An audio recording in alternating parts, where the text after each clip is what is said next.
Magandang araw mga Kai Sota fans. Sa darating na FIBA Asia Cup qualifiers, tiyak na magkakaroon tayo ng exciting at historic na laban. Ang Gilas Pilipinas, ang ating pambansang koponan, ay maghahanda na para sa kanilang unang laban sa second window ng FIBA Asia Cup qualifiers. At ngayong pagkakataon, hindi lang basta dalawang towers ang ipapakita ng Gilas, kundi may dagdag pa, ang tinatawag nating quadruple towers. Ang mga batang big men na sina Kai Sota at AJ Edu, kasama na si Junmar Fajardo at ang bagong adisyon ng Gilas na si Ange Kwame, ay magkaroon ng pagkakataon na magsanib puwersa upang patunayan na ang Gilas ay may matibay na loob at lakas sa ilalim ng basket. At yan ang ating pag-uusapan in this video.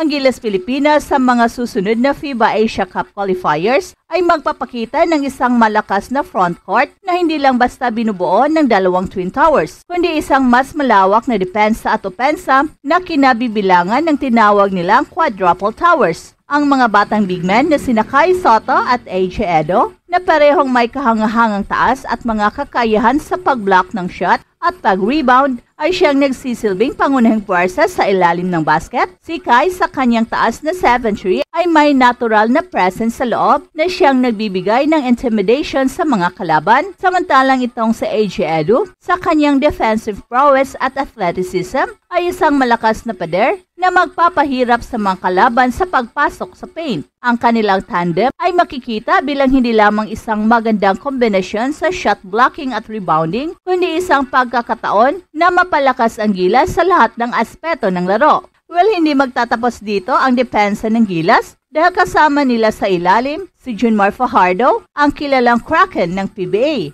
Si Junmar, sa kanyang 6'10" na katawan at superior rebounding skills ay isang malaking asset sa both ends of the floor. Bilang isa sa mga pinakamalakas na player sa ilalim sa Asia, ang karanasan at leadership ni Fajardo ay magbibigay ng stability sa Gilas sa bawat laro. Sa kabila ng edad, ang kanyang husay sa scoring, pag-pick ng rebounds at kakayahang magbigay ng liderato sa mga batang big men tulad ni Kai Sota at AJ Edu ay magbibigay ng kinakailangang balance para sa Gilas. At ang kanyang presence sa loob ng paint ay magbibigay ng extra assurance para sa Gilas na hindi sila basta-basta magugulo sa mga malalakas na team sa Asia tulad ng New Zealand at Hong Kong. Puno ng pag-asa ang mga fans ng Gilas dahil sa bagong addition sa kanilang lineup, ang naturalized player na si Ange Kwame. Si Kwame na kasalukuyang naglalaro sa Meralco Bulls sa East Asia Super League ay isang defensive juggernaut at isang solidong shot blocker na makakapagdagdag ng malaking depth sa loob ng paint.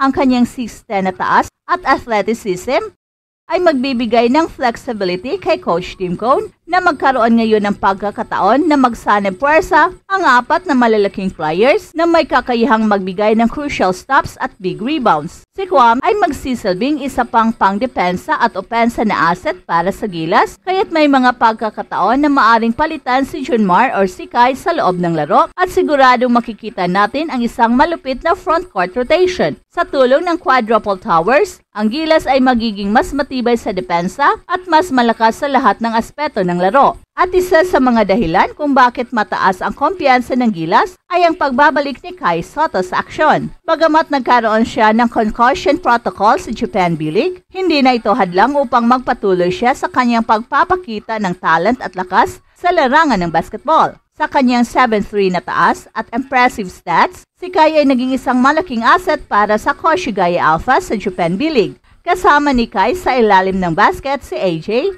isang malaking tulong sa depensa at rebounding. Si AJ ay kasalukuyang naglalaro din sa Japan B-League para sa Nagasaki Velka at nakaka-impress din ang kanyang mga performances, averaging 6.6 points, 6.5 rebounds, and 1.8 blocks kada laro. Ang kanyang kakayahan na magbigay ng crucial stops sa ilalim at protektahan ang paint area ay magiging susi sa paglaban ng Gilas laban sa malalaking players ng New Zealand. Ang tandem ni Kai sa loob ng court ay hindi lang makikinabang sa depensa, kundi pati na rin sa pag-atake ng basket. Ang kanilang kombinasyon ay magbibigay ng intimidation factor na magiging mahirap harapin sa kahit sinong kalaban. Sa mga nakaraang linggo, isang malaking balita ang pagpasok ni Ange Kwame sa Gilas, Pilipinas. Ang naturalized player na si Kwame ay sasali sa training camp ng Gilas sa Inspire Sports Academy sa Laguna at may malaking pagkakataon siyang mapabilang sa final roster para sa second window ng FIBA Asia Cup qualifiers. Si Kwame, nakasalukuyang naglalaro para sa Meralco Bolts sa East Asia Super League, ay isang malaking asset sa depensa at sa shot blocking department. Sa kanyang taas na 6'10", siya ay imposibleng hadlang sa mga opensa ng kalaban. Magiging malaking tulong ang presence ni Kwame sa loob ng court, lalo na't merong flexibility ang coach ng Gilas na si Coach Tim Cone, kung saan maaring magpahinga si Justin Brownlee sa isa sa mga laro at si Kwame na ang magsisilbing naturalized player sa isa sa mga laban. Sa FIBA rules, maaari lang magsanib ng isang naturalized player kada laro, kaya't makikinabang si Kwame sa mga susunod na qualifiers.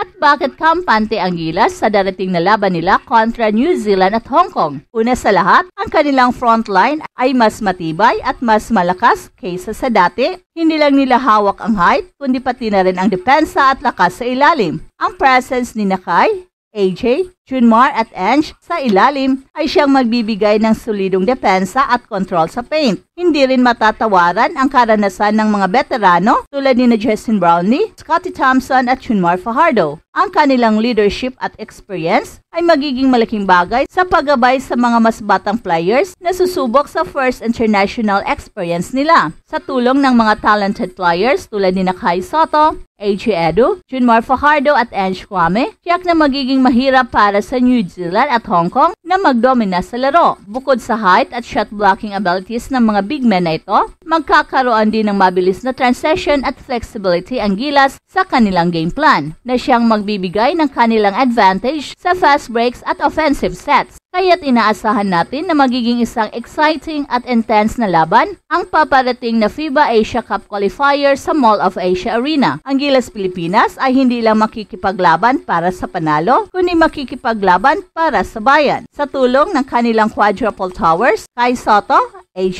Edu, Junmar Fajardo at Ange Kwame, tiyak na magbibigay sila ng solidong laban sa New Zealand at Hong Kong. At huwag kalimutan mga kababayan na ang bawat laro ay pagkakataon para patunayan natin na ang Gilas Pilipinas ay isa sa mga pinakamalakas na koponan sa Asia. Hey, hey, hey! Attention mga kapatrol! Get ready for an epic giveaway! Once Express Info hits 150k subscribers, one lucky winner will win the incredible Oppo Reno 11F 5G smartphone. Here's how to join. Step 1. Subscribe to Express Info right now. Step 2. Like this video. Then step 3. Comment anything good and positive about our idol Kai Sotto. Super easy. Just subscribe, like, and comment.